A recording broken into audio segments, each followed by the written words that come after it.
إن الحمد لله نحمده ونستعينه ونستغفره ونعوذ بالله من شرور أنفسنا ومن سيئات أعمالنا من يهده الله فلا مضل له ومن يضلل فلا هادي له أشهد أن لا إله إلا الله وحده لا شريك له وأشهد أن محمدا عبده ورسوله أعوذ بالله من الشيطان الرجيم يا أيها الذين آمنوا اتقوا الله حق تقاته ولا تموتن إلا وأنتم مسلمون يا أيها الناس اتقوا ربكم الذي خلقكم من نفس واحدة وخلق منها زوجها وبث منهما رجالا كثيرا ونساء واتقوا الله الذي تساءلون به والأرحام إن الله كان عليكم رقيبا.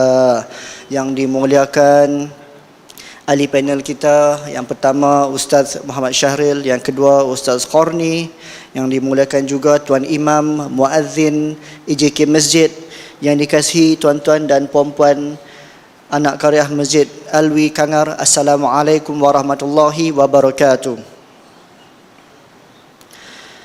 Alhamdulillah tuan-tuan dan puan-puan, bersama kita lagi dalam forum perdana kita. Pada malam ini forum perdana berkaitan dengan bulan Rejab. FYI, orang putih kata for your information, kita kalau kita duk pakai bulan-bulan biasa 27 Februari lah. Tapi kalau kita tengok bulan Islam ataupun bulan hijrah tu, kalender hijrah tu, kita berada di dalam 3 Rejab. Secara spesifiknya 3 Rejab. Jadi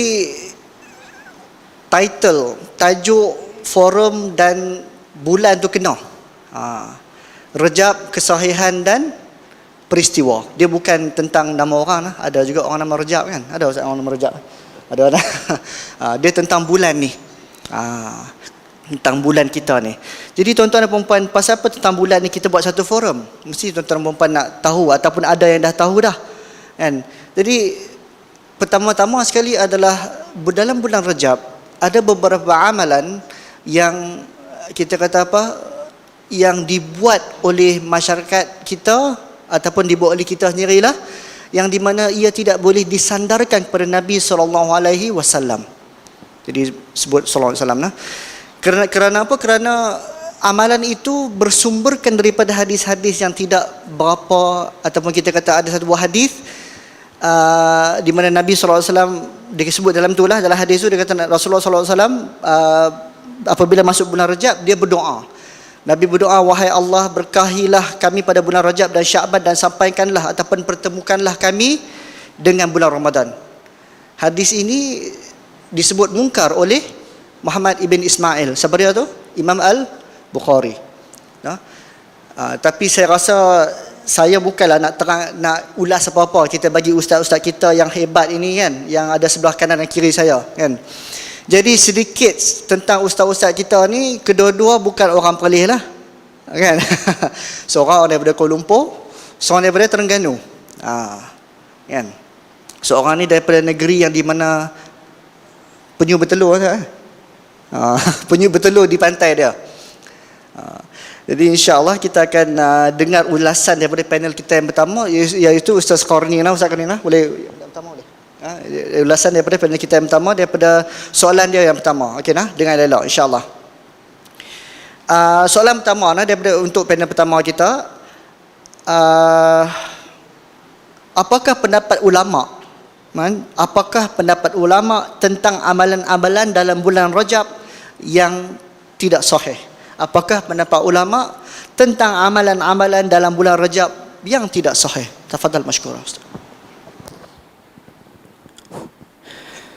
Assalamualaikum warahmatullahi wabarakatuh. Innal hamdalillah nahmaduhu wa nasta'inuhu wa nastahdihi wa nastaghfiruh wa na'udzu billahi min shururi anfusina wa sayyiati a'malina.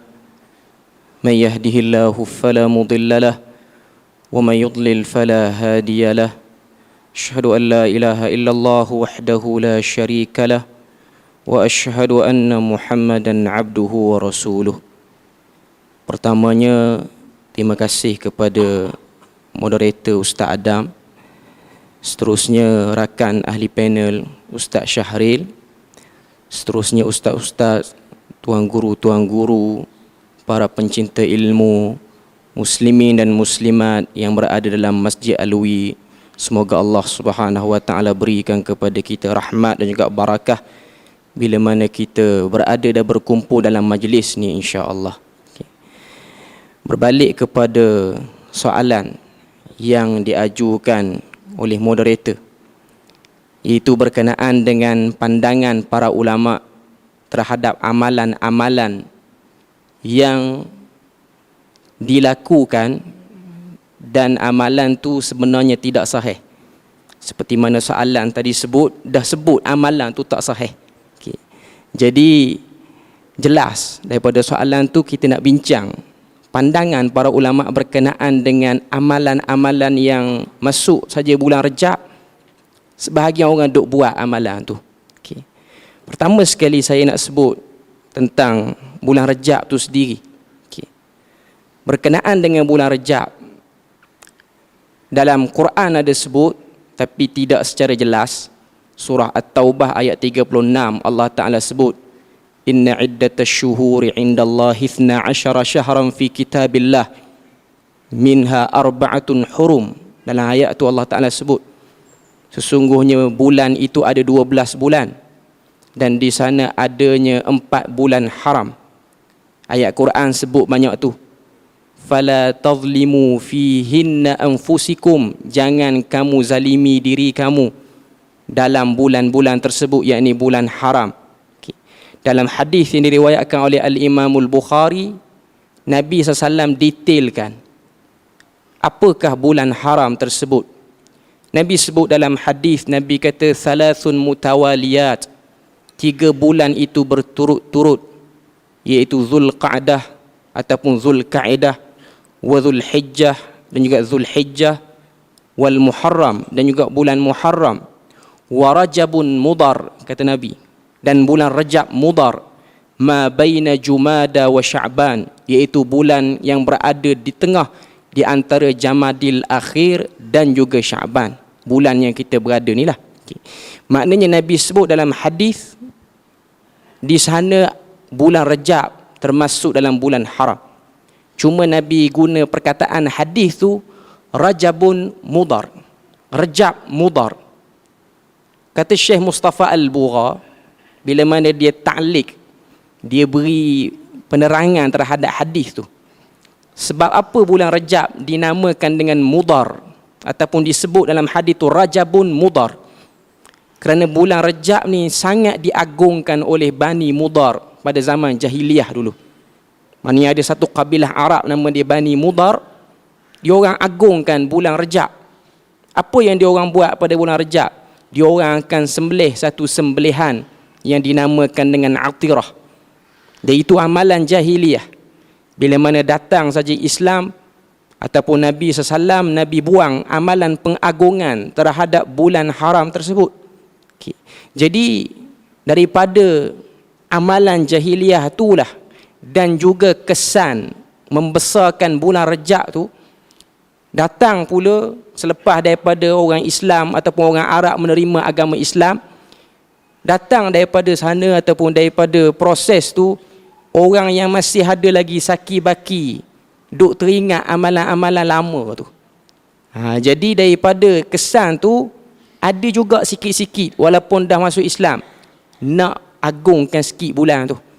Tambah pula ada orang-orang yang tidak bertanggungjawab, mereka hadis-hadis palsu berkenaan dengan fadilat bulan Rejab dan hari-hari tertentu dalam bulan Rejab. Yang mana kalau kita tengok hadis yang umum disebutkan oleh Asy-Syaukani, disebutkan oleh Ibnu Jauzi dalam Al-Mawdu'at, kitab di himpunan hadis-hadis maudhu', dia sebut antara hadis tentang kelebihan bulan Rejab yang masyhur ialah hadis yang berbunyi sesungguhnya kelebihan Rejab itu seperti lebihnya Al-Quran di atas sekalian tulisan ataupun sekalian ucapan. Daripada hadis tu bertitik tolak. Kemudian datang hadis-hadis lain, antaranya hadis kelebihan berpuasa pada hari pertama Rejab, yang dikatakan dalam hadis tu sebut siapa puasa hari pertama Rejab pahalanya seperti puasa setahun, dan siapa puasa 7 hari pada bulan Rejab sekian dan sekian dia punya balasannya. Dan kemudian ada juga amalan ataupun hadis yang disebutkan tentang kelebihan bulan Rajab ni, mendirikan ataupun menghidupkan malam pada bulan Rajab, khususnya malam Jumaat pertama pada bulan Rajab. Malam ni lah yang dipanggil dengan salat raghaib. Dan semua tu secara umumnya telah dikaji oleh para ulama.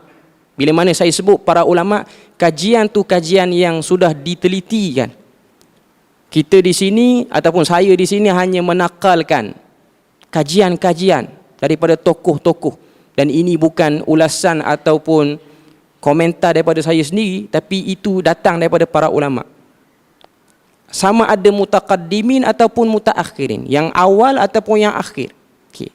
Kita boleh tengok secara ringkas, kebanyakan para ulama menyebutkan la asla fihi, tidak ada asal tentang kelebihan-kelebihan tertentu yang diceritakan ataupun diwar-warkan berkenaan dengan bulan Rajab itu sendiri. Antara ulama yang agak lantang menulis sehingga dia tulis kitab, satu risalah, taklah kata kitab tapi risalah, iaitu Ibnu Hajar Al-Asqalani rahimahullahu ta'ala.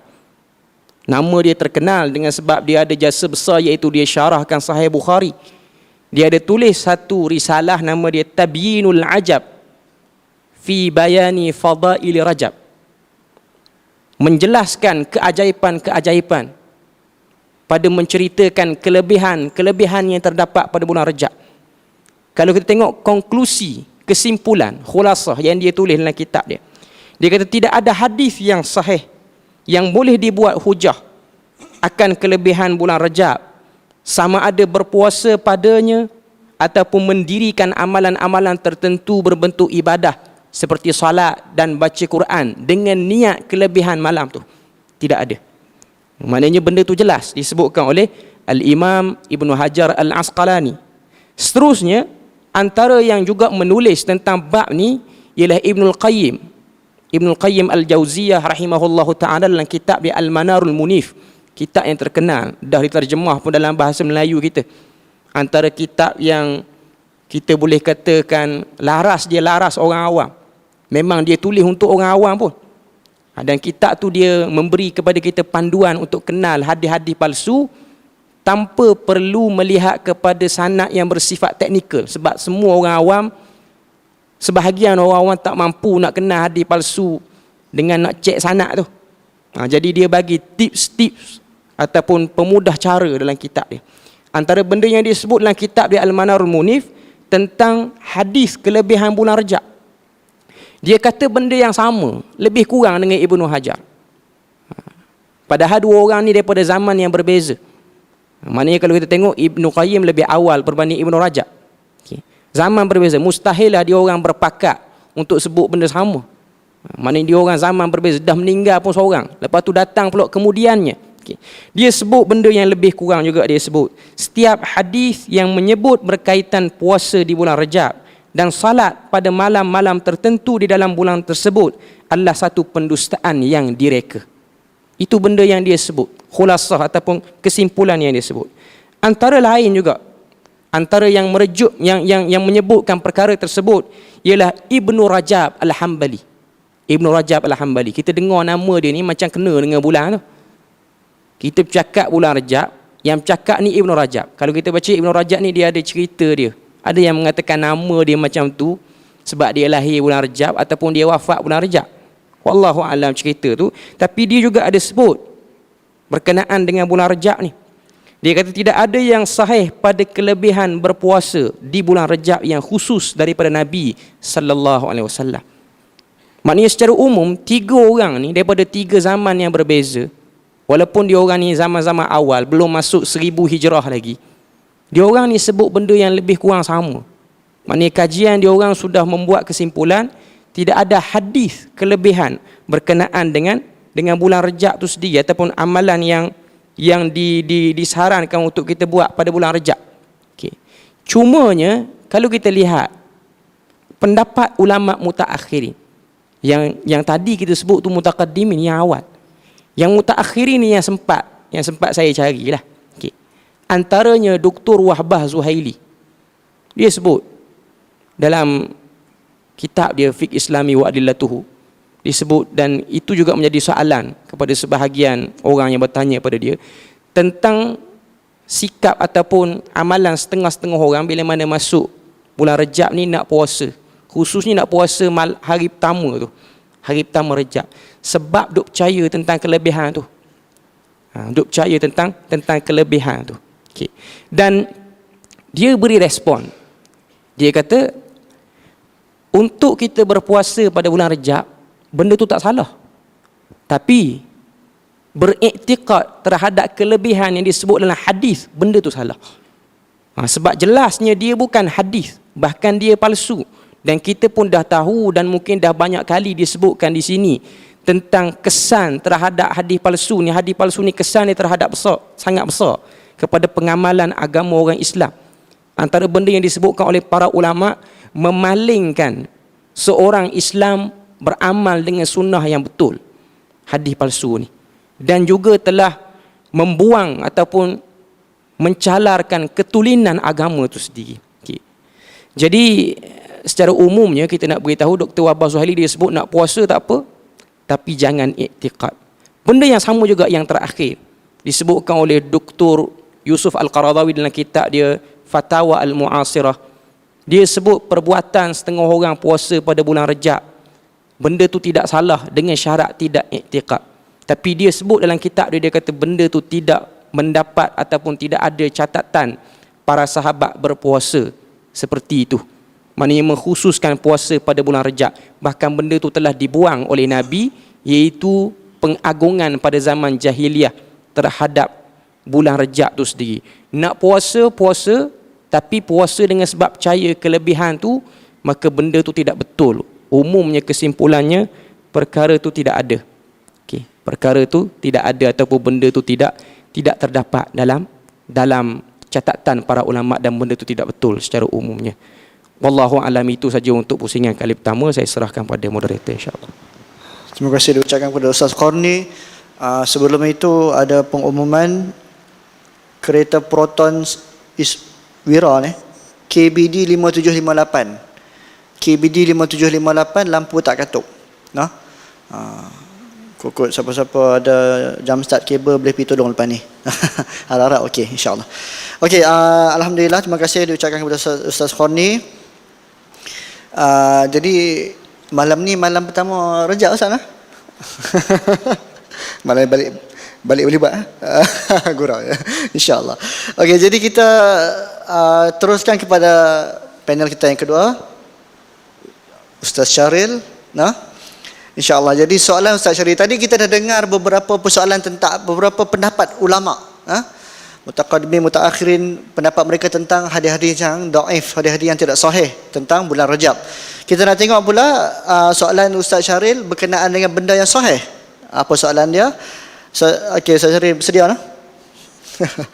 Apakah di sana terdapat dalil-dalil?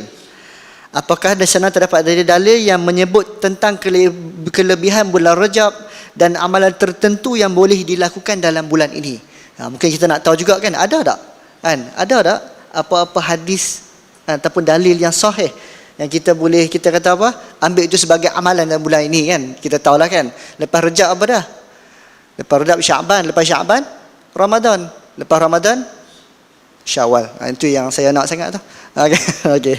Insya-Allah. Jadi Ustaz, apakah di sana terdapat dalil-dalil yang menyebut tentang kelebihan bulan Rajab dan amalan tertentu yang boleh dilakukan dalam bulan ini, dalam bulan Rajab? Tafadhal mashkura. Bismillahirrahmanirrahim. Assalamualaikum warahmatullahi wabarakatuh. Alhamdulillahirabbil alamin. Wa sallallahu wasallam wa baraka ala nabiyyina Muhammad wa ala alihi wa sahbihi wa baraka wa sallama tasliman katsira, amma ba'd. Masih musim majlis, sahabat, rakan panel, Tuan Imam, Tuan Bilal, Tuan Kursi Masjid, hadirin hadirat, tuan-tuan dan puan-puan, ibu ayah rahmati Allah Subhanahu wa taala. Allah Taala berikan rahmat kepada orang beriman. Setiap hari pasti ada waktu yang memiliki kelebihan. Setiap minggu pasti ada ketikanya ada kelebihan. Dalam sebulan mesti ada kelebihan. Di antara siang, ada waktu siangnya yang mempunyai kelebihan berbanding siang yang lain. Di sebelah malam, ada malam yang ada kelebihan berbanding dengan waktu malam yang lain. Jika sehari-hari ini, siangnya Allah Ta'ala berkati, di sebelah paginya, seperti mana kata Nabi SAW, burika li ummati fi bukuriha, diberkati umat aku ini pada sebelah paginya. Di sebelah malam, panjang waktu malam, Allah Subhanahu wa Ta'ala menerima amalan yang terbaik dilaksanakan an-nawafil, iaitulah seseorang melaksanakan tahajud, qiyamul lail, apa sahaja amalan soleh pada penghujung malam. Dia berlaku sepanjang malam, setiap hari di sebelah hujung malam. Ada setiap minggu hari yang paling istimewa Allah Ta'ala berikan, iaitulah hari Jumaat. Dalamnya disunnahkan untuk memperbanyakkan selawat pada Nabi SAW pada hari Jumaat. Sunnah untuk berdoa pada hujung waktu antara asar dan maghrib. Pada setiap bulan tertentu Allah Subhanahu wa Ta'ala takdirkan pilihannya. Ada bulan tertentu yang Allah istimewakan, yang kita sebut sebagai bulan-bulan haram. Seperti mana yang ahli panel sebut tadi, Al-Fadhil Ustaz Qarni sebut tadi, firman Allah Subhanahu wa Ta'ala dalam surah Taubah dan juga hadis muttafaqun alaih, berkenaan dengan hari ini Allah Subhanahu wa Ta'ala tentukan 12 bulan. Di dalamnya minha arba'atun hurum, ada 4 bulan yang haram. Kenapa bulan-bulan ini dipanggil bulan yang haram? Pertama, apakah bulan yang haram itu? Iaitulah bulan Zulqa'dah, bulan Zulhijjah, bulan Muharram, dan bulan salah satu lagi bulan Rajab yang hari ini kita nak sebut. Kenapa disebut bulan ini haram? Bulan ni haram bukan tak boleh sentuh bulan tu sebab kita tak nampak. Jauh bulan ni nak sentuh, bukan haram macam tu. Haram artinya Allah Subhanahu wa Ta'ala berikan kemuliaan khusus pada bulan-bulan yang kita sebut ni tadi, termasuklah bulan Rajab. Pertama, dilarang berperang. Pada zaman Arab dahulu kala, mereka ni memang hobi berkelahi sikit dia perang. Berebut unta, perang. Seorang cedera, mati, perang puluh tahun. Kerana unta berebut, mati ataupun berebut, curi dan sebagainya, perang. Maka sesama Arab jahiliyah pun mereka dah peruntukkan ada bulan-bulan tertentu mesti ada gencatan senjata. Tak boleh tumpah darah. Mereka muliakan bulan ni. Tetapi dalam masa mereka tahu ada bulan-bulan tertentu mulia, mereka buat helah. Mereka buat helah, ada bulan mereka anjakkan, tak jadi bagi nama bulan tu bulan haram, kita tarik dulu sekejap, kita belakangkan bulan tu, kita perang dulu. Nanti kita pilih bulan lain pula, bulan tu haram. Maksud dia mereka ambil kesempatan. Kecuali yang disebut oleh Al-Fadhil Ustaz Qarni tadi, sebahagian kabilah antara yang masyhur berkenaan dengan Rajab ini, kabilah Mudar. Dia sentiasa ihtiram, berikan kemuliaan kepada bulan Rajab. Maka yang pertama, haramnya bulan-bulan haram ini, Rajab salah satu, kerana Allah Subhanahu wa Ta'ala haramkan bulan ini daripada berlakunya pertumpahan darah. Tidak dibenarkan peperangan berlaku kecuali jika orang Islam diserang terlebih dahulu. Mereka musuh Allah Ta'ala mula serang kaum muslimin, ketika itu dibenarkan untuk balas balik. Ataupun peperangan yang sedang berlanjutan yang tak nampak peluang untuk berhenti dulu.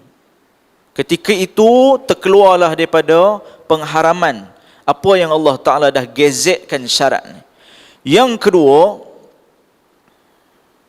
yang dimaksudkan Allah Subhanahu wa Ta'ala haramkan bulan ini, iaitulah berdasarkan firman Allah dalam surah Taubah tadi, fala tadhlimu fihinna anfusakum. Yang kedua artinya haram bulan ni, iaitulah dari sudut ancaman dan dosa digandakan bagi mereka yang melakukan kesalahan. Yang buat naya diri dia, disebut dalam ayat ni, jangan kamu zalimi diri kamu pada bulan-bulan yang haram ini. Apa maksud zalim pada diri sendiri, buat naya pada diri sendiri? Pertama, zalim dari sudut i'tiqad. Seseorang yang melakukan syirik pada Allah Ta'ala dipanggil zalim. Inna syirka la zulmun azim. Sesungguhnya perbuatan syirik itu merupakan kezaliman yang sangat besar. Dikaitkan dengan perkataan zalim. Zalim yang lain iaitulah seorang Muslim melakukan apa yang diharamkan Allah Ta'ala dan tinggalkan apa yang Allah Ta'ala dah perintah. Benda tu wajib, dia tak buat. Dia zalim diri dia. Dia buat naya diri dia. Maka seperti mana bulan-bulan yang lain, Allah Subhanahu wa Ta'ala berikan akibat yang setimpal. Orang tu buat salah kecil, begitulah balasannya di sisi Allah. Jika orang tu buat salah yang besar, begitulah pula di sisi Allah balasannya. Kecuali pada bulan-bulan yang haram, Allah Ta'ala gandakan dosa dan azab disebabkan penghormatan yang diberikan kepada bulan-bulan yang haram ini. Maka itulah maksudnya kenapa bulan Rajab salah satu dipanggil bulan yang haram. Baik, selesai satu perkara. Yang kedua, adakah apa-apa amalan istimewa yang khusus boleh dibuat pada bulan Rajab? Para ulama mereka sebut, antaranya Ibn Hajar Al-Asqalani rahimahullahu ta'ala, kata dia, tidak ada apa-apa dalil menyebut tentang kelebihan melakukan apa-apa amalan dalam bulan Rajab yang sahih.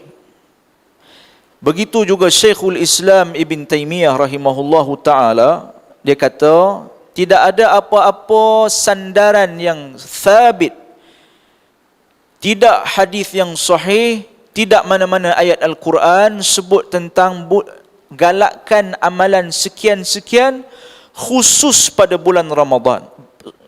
Khusus pada bulan Rajab. Kecuali yang kebanyakannya adalah hadis yang dhaif dan palsu. Maka apa yang nak dibuat pada bulan Rajab? Kita pergi pula bab, kita patah balik tadi. Rajab bulan haram. Bulan haram, antara perkara yang afdal dilakukan ialah apa-apa sahaja amal soleh. Termasuklah seseorang itu memperbanyakkan berpuasa pada bulan-bulan haram. Puasa yang tatawwu' ni, kita sukarela nak puasa bila-bila. Yang paling afdal menurut tingkatannya, iaitulah puasa seperti mana puasanya Nabi Daud alaihi salam. Hari ni puasa, besok buka. Lusa puasa, tulat berbuka. Puasa yang level kedua iaitulah setiap minggu Isnin dan Khamis. Maka itu maksud dia. Bulan yang haram ni, berdasarkan hadis yang lain, bulan yang haram adalah salah satu bulan yang digalakkan untuk berpuasa. Kemudian selalu orang sebar dalam grup WhatsApp dia apa-apa berkenaan dengan bulan Rajab. Saya nak baca satu. Ini ada orang share, mulai malam ini masuk maghrib. Kita dah terlepas lah, hari ini 3 Rajab. Mulai malam ni masuk maghrib, masuklah 1 Rajab. Tuan-tuan biasa dapat ke SMS macam ni, WhatsApp macam ni? Rasulullah bersabda, barang siapa yang beritahu berita Rajab ni kepada orang lain, haram api neraka baginya. Dan berzikirlah mengingat Allah subhanallah walhamdulillah wala ilaha illallah wallahu akbar wala haula wala quwata illa billahil aliyil azim. Ada gambar ustaz sebelah dia, sebarkan. Biasa ke dapat hantaran dalam grup-grup macam ni? Itu kalau satu Rejab. Nanti kalau ada ditakdirkan Rejab terakhir ataupun Rejab yang pertama tu hari Jumaat, ada poster lain pula. Mereka akan sebar, ingat saudara-saudara yang cintakan Islam, hari ini Jumaat yang terakhir Rejab. Maka buatlah sekian-sekian amalan. Perkara-perkara seperti ini contoh amalan ataupun rantaian berita yang langsung tidak sahih yang disandarkan kepada Rasulullah sallallahu alaihi wasallam. Kita kena tahu satu perkara, dalam agama jenayah berat, salah berat. Kita sebarkan berita yang daripada Nabi SAW yang sebenarnya bukan daripada mulut baginda alaihi salatu wassalam. Hari ini kalau kita sebut tentang menteri fulan-fulan buat sekian-sekian, menteri itu tak buat, tapi kita kata dia buat, sekejap lagi mari polis. Kalau orang screenshot apa yang kita tulis kat Facebook, hari ni orang tak banyak bercakap kat mulut, orang tulis di tangan, sebab tulis di tangan ni lagi berani. Orang pun, tuan badan pun tak nampak rupa dia gaya mana, gaya reti bercakap ke, gaya gagap ke, gaya pelat ke, orang tak tahu. Tangan dia bukan main laju, dia tulis satu perkara tentang seorang menteri, sekian-sekian perkara. Orang screenshot, yang screenshot siapa? Pegawai khas dia, orang yang sayang dia lah. Screenshot, report. Tak berapa lama jumpa kita, kena tangkap. Itu sesama kita hidup atas dunia hari ni, dengan sesiapa sajalah. Hak seseorang tak boleh main sebut bukan yang sebenarnya. Apatah lagi Nabi SAW, tak boleh untuk kita sebut nisbah kepada Nabi SAW apa yang baginda alaihi salatu wassalam tak nyatakan. Inna kadhiba alayya laysa kadhibi ala ahadin. Sesungguhnya berbohong di atas nama aku tidak sama levelnya seperti mana kau berbohong atas nama orang lain. Wa man kadhiba alayya muta'ammidan falyatabawwa maq'adahu minan nar. Siapa yang bohong buat cerita atas aku dengan sengaja, reka, siap tempat dia dalam api neraka. Tadi muqaddimah pengerusi majlis ada sebut tentang hadis, iaitulah tentang hadis yang diriwayatkan oleh Al-Imam Al-Baihaqi rahimahullahu taala daripada Abi Ruqad, daripada Ziyad An-Numairi, daripada Anas ibn Malik radhiyallahu an, katanya kana Rasulullah SAW, Nabi bila masuk bulan Rajab, Nabi akan doa, Allahumma barik lana fi Rajab, ya Allah berkatilah kami pada bulan Rajab, wa Sya'ban, dan bulan Sya'ban, wa ballighna Ramadan, sampaikan kami pada bulan Ramadan. Musim majlis tadi sebut, kata Al-Imam Al-Bukhari, kata munkarul hadis. Yang dimaksudkan munkarul hadis iaitulah perawi yang tadi, iaitulah Abi Ruqad. Abi Ruqad munkarul hadis. Dia tu bawa hadis yang status dia yang bawa cerita ni, level dia tu sendiri mungkar. Bila dia tu mungkar, dia bawa apa yang disandarkan kepada Nabi langsung tak diterima. Baik, ini doa. Apa salahnya kita berdoa? Jawabnya betul. Secara mutlak, setiap di kalangan kita digalakkan untuk sentiasa berdoa. Doalah bila-bila keadaan. Mari bulan apa pun, ya Allah berkatilah aku pada bulan Safar ini. Ya Allah berkatilah aku pada bulan Jamadil Akhir ini. Ya Allah berkatilah aku pada bulan Mash ini. Apa saja namanya doa, semua itu harus. Apatah lagi doa nak Allah berkat kita dalam bulan Rajab, Allah berkat kita dalam bulan Sya'ban, dan kita doa Allah sampaikan kita pada bulan Ramadan. Doa semuanya boleh. Kita kena jelas yang tu. Doa, semua doa boleh. Lagi mana doa tu tak disebut larangannya oleh Nabi SAW, seperti doa buruk pada orang, memutuskan silaturahim, meminta perkara yang karut. Selagi mana tak ada dalam isi doa dia tu perkara-perkara ini, doalah. Maka apatah lagi bila kita masuk bulan Rajab, kita nak doa, ya Allah berkatlah aku bulan Rajab ini, bulan Syaban, sampaikan aku pada bulan Ramadan. Doa tu harus. Lepas solat ke dia nak doa, tengah memandu ke dia nak doa, dia doa, terpulang pada dia. Tetapi kena ingat satu perkara, kita jangan sandarkan doa ini daripada Nabi SAW. Doa yang umum, doa yang bukan daripada Nabi SAW harus kita baca. Kerana itu kita kena ingat satu perkara, bila ada ulama yang beritahu di atas dasar amanah ilmiah dia, kerana amanah dia nak jaga ilmu ni, beritahu hadis ni status dia sekian-sekian, tak boleh beramal hadis ni, tak boleh pakai hadis ni, bukan maksud kawan tu tak bagi berdoa. Kita kena ingat perkara tu. Bukan maksud bila hadis tu diterangkan status, tengok ni geng-geng puak-puak tak bagi berdoa. Dia bukan macam tu. Bukan tak bagi berdoa. Berdoa bila-bila semua boleh, harus. Jangan sandarkan perkara itu mari daripada Nabi SAW. Kerana disebut oleh jago hadis Sufyan Ats-Tsauri rahimahullahu taala, al-malaikatu, para malaikat ini penjaga langit, dan ulama hadis mereka menjaga bumi ini, memelihara apa yang sampai daripada Nabi SAW sahih ataupun tidak. Kerana itu di atas dasar amanah ilmu mereka, mereka terangkan kepada kita apa yang bukan daripada Nabi, hati-hati, jangan doa aman.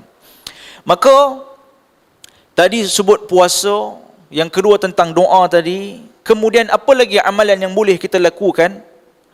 Apa sahaja amal soleh, solat sunat, nawafil kita, daripada duha, segala jenis solat qabliyah dan ba'diyah, witir, qiyamul lail, bacaan Quran, azkarus sabah wal masa, zikir belah pagi, zikir belah petang, zikir sebelum tidur, banyakkan berzikir, apa sahaja zikir yang warid daripada Nabi SAW, baca Al-Quran, bantu orang, keluarkan duit, bantu orang susah, hubungkan silaturahim, berjumpa dengan orang yang lebih tua, buat ihsan baik kepada mereka. Apa saja amal soleh, buatlah pada bulan ni, buatlah pada bulan depan, buatlah pada bulan Safar, buatlah pada mana-mana bulan. Kerana Allah Subhanahu wa taala sentiasa menerima amalan orang yang melakukan satu amalan tu ikhlas dan ikut sunnah Nabi SAW. Bila bulan pun, hanya saja kenapa bulan ni istimewa lebih? Kerana dia bulan haram. Maksudnya dari sudut suruh berjaga-jaga tu, kena ambil extra precaution. Lebih sikit kena hati-hati, kerana salah buat, langgar perintah Tuhan, tak buat yang wajib, lakukan yang Allah haramkan, azab double. Dosanya asyad, lebih dahsyat daripada waktu-waktu biasa. Itu maksud dia. Wallahu alam. Apa tadi, ada soalan apa? Tak boleh. Belum lagi. Tanya soalan. Yang ketiga dulu Pak. Terima kasih saya ucapkan kepada Ustaz Syahril, satu penerangan yang cukup baik. Nak masuk waktu dah, tapi tak apa, saya akan bacakan soalan Ustaz Khoni. Mungkin soalan yang kedua.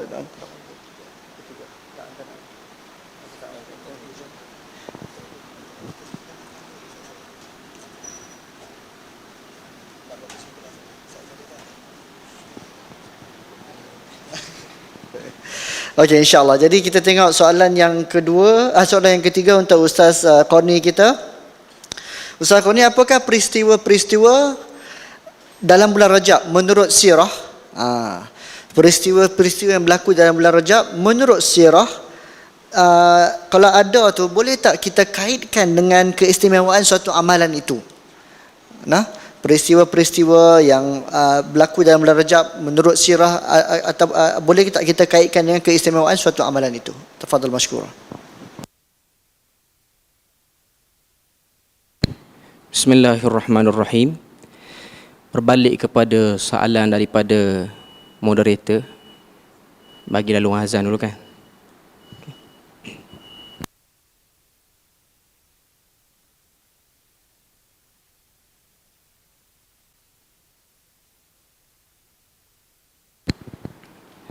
Bismillahirrahmanirrahim. Berbalik kepada soalan yang diajukan oleh tuan moderator, iaitu berkenaan dengan sirah ataupun peristiwa-peristiwa yang berlaku dalam bulan Rajab. Ada tak peristiwa-peristiwa yang berlaku dalam bulan Rajab? Dan kalau ada, boleh tak nak kaitkan peristiwa tu dengan keistimewaan? Kalau peristiwa tu berkait dengan amalan sesuatu, boleh tak kita nak amal? Okay. Pertama sekali, kalau kita telusuri sirah Nabi sallallahu alaihi wasallam, bila sebut sirah ni kita nak tengok yang dalam kehidupan Nabi lah. Okay. Kebiasaan yang masyhur bulan Rajab ni, cerita apa tuan-tuan? Cerita Isra' Mi'raj, kebanyakan yang masyhur. Masuk bulan Rajab, tak kiralah program jabatan ke, masjid surau ke, mesti nak buat zikra al-Isra' wal Mi'raj, peringatan peristiwa Isra' dan Mi'raj. Bahkan mungkin setengah tempat buat cuti, 27 Rajab tu buat cuti. Okay. Pertama sekali kita nak tengok dari segi ketepatan, betul ke memang Isra' dan Mi'raj tu berlaku bulan Rajab, dan betul ke dia berlaku pada 27 Rajab tu. Okay. Pertama sekali, saya bawa satu rujukan saja.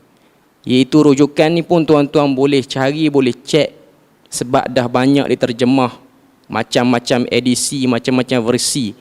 Iaitu sebuah kitab yang berjudul Rahiqul Makhtum, karangan Syekh Safiyur Rahman Al-Mubarakfuri. Sebuah kitab sirah yang terkenal, diterjemah, bahkan diterjemahkan di bawah Yadim terjemah, banyak versi, maknanya banyak kali ulang cetak. Okay. Dalam kitab tu, kalau kita tengok kitab yang ditulis oleh Syekh Safiyur Rahman Al-Mubarakfuri yang berjudul Rahiqul Makhtum tu sendiri, okay, bila mana sampai pada bab nak cerita tentang Isra' Mi'raj, dia sendiri membawa lebih kurang 6 pendapat bila berlaku Isra' Mi'raj tu. Daripada 6 pendapat tu, tuan-tuan semua, satu saja yang menyebutkan bahawasanya Isra' dan Mi'raj berlaku pada 27 Rajab. Tahun mana? Tahun ke-10 min bi'satin Nabi, daripada dibangkitkan ataupun diangkatnya Nabi itu menjadi Rasul. Maknanya 10 tahun selepas Nabi dapat wahyu di Gua Hira, tahun ke-10 bulan Rajab, 27 hari bulan Rajab. Siapa yang terima ataupun yang sebut pendapat tu? Seorang tokoh nama dia Al-Allamah Al-Mansufuri, juga seorang ulama daripada benua India. Dia sebut. Okay. Tapi bila mana kita tengok komentar penulis kitab sirah tu, iaitu Safiyur Rahman Al-Mubarakfuri, dia bawa 6 pendapat. Pertama, kita dengar dulu 6 tu. Okay. Pendapat pertama dia kata At-Tabari, Ibnu Jarir At-Tabari, bila mana dia tafsirkan ayat pertama surah Isra', Subhanalladzi asra bi'abdihi laylan minal masjidil harami ilal masjidil aqsa alladzi barakna hawlahu linuriyahu min ayatina innahu huwas sami'ul basir. Ayat pertama tu kata Imam At-Tabari, pendapat dia berlakunya Isra' Mi'raj tahun pertama Nabi terima wahyu tu, tahun tu berlaku terus. Pendapat pertama. Mungkin malam ni baru dengar. Okey, tu yang pertama. Yang kedua, dia nakal pendapat daripada An-Nawawi dan juga Al-Qurtubi. An-Nawawi dan Qurtubi dia tarjih, dia kata berlakunya Isra' dan Mi'raj tahun kelima diutus ataupun 5 tahun lepas daripada terima wahyu pertama. Tadi Tabari kata tahun pertama. Ni datang Qurtubi dengan An-Nawawi kata tahun kelima. Lepas pada tu pendapat ketiga Al-Alamah Al-Mansufuri yang kita duk pegang ni lah, di negara kita sebahagian duk pegang, iaitu 27 Rejab, tahun ke berapa? Tahun ke-10 kenabian. Maknanya 10 tahun lepas daripada terima wahyu. Okay. Pendapat yang keempat, dengar bagi perhabis dulu ke semua 6 tu. Okay. Pendapat yang keempat mengatakan 16 bulan sebelum hijrah ke Madinah. Yang ni jauh sikit. 16 bulan maknanya sekitar 13 tahun dah lepas daripada terima wahyu pertama. Pendapat keempat. Pendapat kelima kata setahun 2 bulan sebelum Nabi hijrah ke Madinah. Pendapat yang terakhir dalam kitab tu dia sebut berlaku setahun, ngam-ngam setahun sebelum Nabi hijrah ke Madinah. Okay. Jadi kalau kita tengok daripada 6 pendapat tu, 3 pendapat, 1, 2, 3 tu dia sebut berlaku Isra' Mi'raj sebelum Nabi hijrah ke Madinah.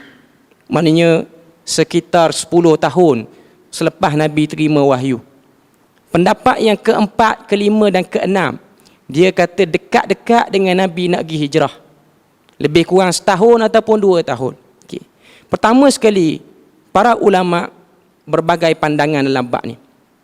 Dan Safiur Rahman Al-Mubarakfuri yang tulis kitab tu, dia sendiri mentarjihkan 3 pendapat akhir tu. Sebab apa dia tarjih 3 pendapat akhir tu? Sebab dia kata yang sahihnya Isra' dan Mi'raj berlaku selepas kewafatan isteri Nabi yang pertama iaitu Khadijah. Dan semua ulama sirah bersetuju Khadijah meninggal dunia pada bulan Ramadan tahun ke-10 kenabian. Bukan 10 hijrah, 10 kenabian. 10 tahun terima wahyu, wafatlah Khadijah. Kita tengok pendapat ketiga yang masyhur kat tempat kita di Malaysia ni. 27 Rejab tahun ke-10 kenabian. Rejab, Sya'ban, Ramadan. Khadijah wafat Ramadan 10 kenabian. Para ulama sebut Khadijah ni dia wafat, dia tak sempat kenal salat 5 waktu, tak sempat kenal. Jadi 27 Rejab tu awal lagi pada dia wafat. Okay. Jadi pendapat tu tertolak, 3 tu tertolak. Okay. Jadi yang kita guna ni bukan kata salah, tapi ada kritikan jugalah oleh para ulama. Sebab para ulama setuju mengatakan bahawasanya Isra' dan Mi'raj ni ialah penanda aras terimanya salat 5 waktu. Penanda aras.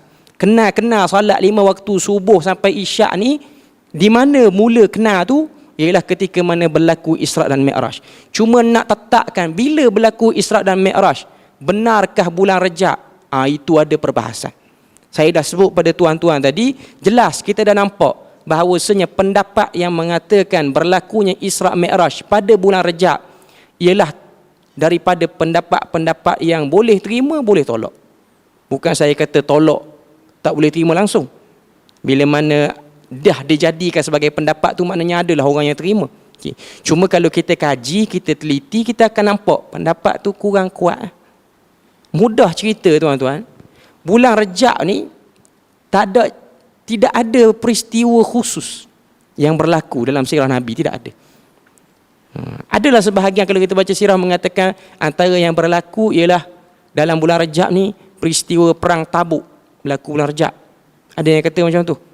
Tapi nak kait pada soalan moderator tadi, nak tahu sirah yang sahih bulan Rejab, ada tak sirah yang sahih? Tidak ada yang sahih. Yang ada masih lagi berlegar di antara diterima ataupun tak diterima. Okay. Dan yang kedua, nak tengok kalau ada amalan, kalau ada sirah sahih, kod-kod dalam sirah tu ada amalan nak kait dengan bulan Rejab, tidak ada juga. Mudah cerita, tidak ada. Kalau kata sunnah naik ke langit, tak kena pada kita. Sunnah apa bulan Rejab ni naik ke langit? Okey, naik ke langit, pakat naik ke langit dah ke? Tak ada. Itu khusus untuk Nabi. Kalau kata nak terima Isra' Mi'raj berlaku bulan Rejab. Kalau kata nak tengok sirah lain yang berlaku apa benda? Yang berlaku perang Tabuk. Perang Tabuk. Jadi sunnah angkat senjata pergi perang. Tak juga, mungkin India tengah bergolak semua nak angkat senjata kot. Okey. Bukan juga. Okey. Jadi secara umumnya bila mana kita telusuri sirah, tidak disebut peristiwa-peristiwa yang berbentuk pensyariatan ataupun apa benda, tak ada. Cuma orang yang terima pendapat kata Isra' Mi'raj ni berlaku bulan Rejab, apa yang kita nampak situ? Ta'zimus salah, membesarkan salat. Sebab Isra' Mi'raj ni kaitan dia ialah dengan salat. Membesarkan amalan fardu, iaitu salat 5 waktu, ialah satu perkara yang sebenarnya tidak berlaku pada bulan Rejab saja, berlaku sepanjang daripada umur kita sebenarnya. Cuma sebahagian orang nak ambil peluang bulan Rejab ni, nak peringat, nak bagi hangat balik isu salat ni. Walaupun nampak benda kecil, tapi bendanya besar. Salat ni benda besar. Sebab dalam hadis Nabi sebut ahabbul a'mali ilallah al-faraid, atau kama qal, iaitu amalan yang paling Tuhan cinta, Tuhan suka, ialah menunaikan fardu, iaitu amalan-amalan fardu.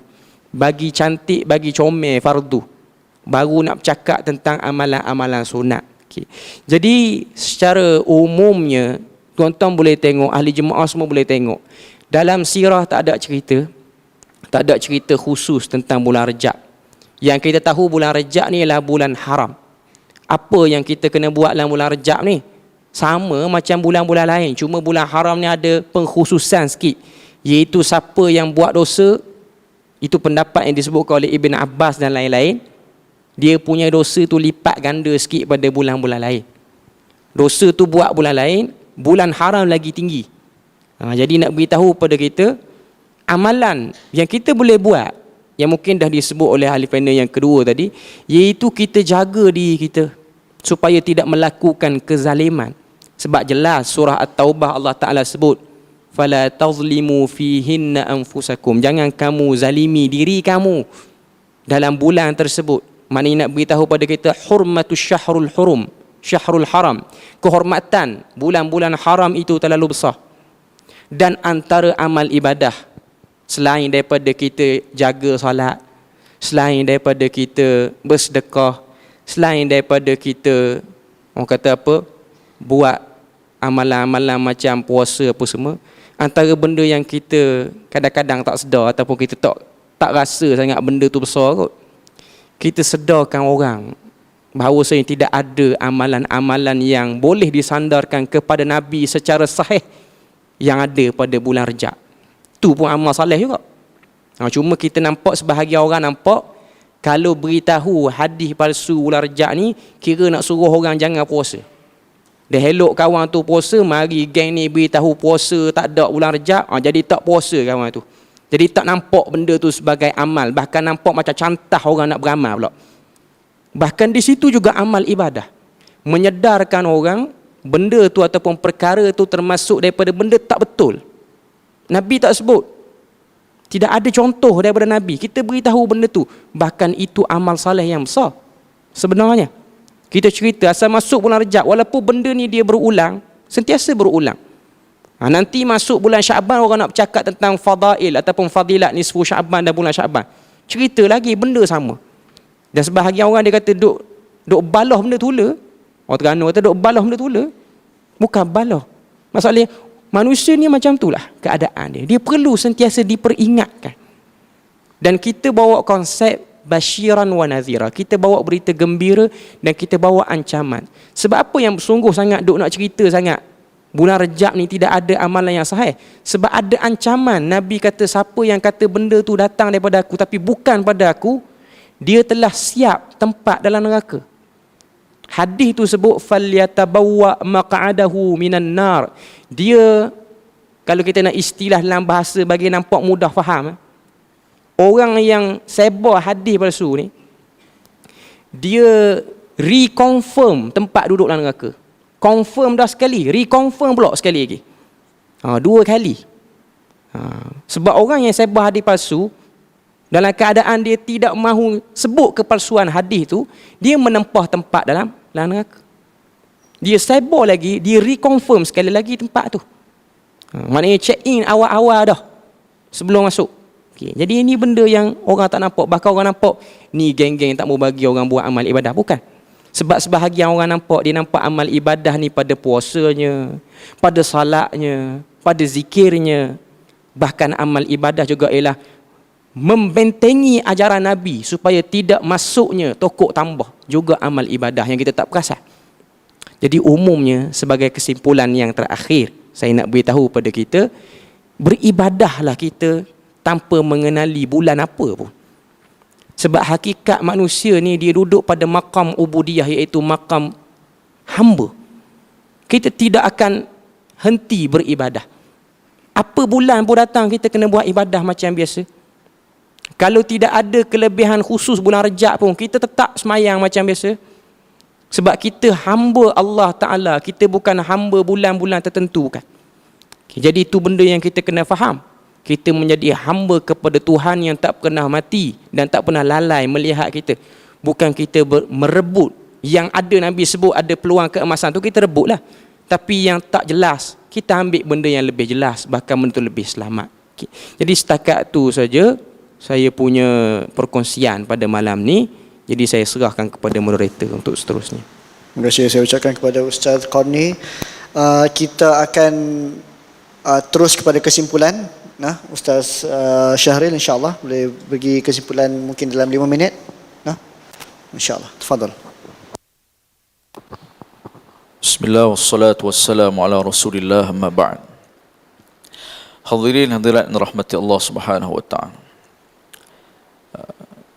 Kita sambung sikit yang tadi itu berkenaan dengan salah satu amalan yang terkenal. Bila mari Rajab, mari Sya'ban, mari Ramadan, sebahagian orang akan berpuasa berturut-turut. 30 hari Rajab, 30 hari Sya'ban, 30 hari Ramadan. Kalau kita lihat macam mana Nabi SAW puasa, macam mana Nabi SAW puasa, puasanya baginda Rasul SAW iaitulah apabila ditanya oleh Aisyah radhiyallahu anha, isteri baginda alaihi salatu wasallam, macam mana puasa Nabi? Puasa Rasulullah sallallahu alaihi wasallam tak ada lah yang paling banyak melainkan Sya'ban, dan yang penuh Ramadan. Tidak ada bulan yang tidak pernah Nabi langsung tak berpuasa. Maksudnya dalam sebulan mesti ada yang puasa. Tak pernah ada bulan yang Nabi puasa penuh kecuali Ramadan sahaja.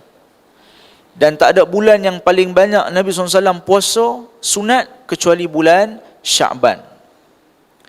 Antara puasa yang sunnah iaitulah Isnin dan Khamis.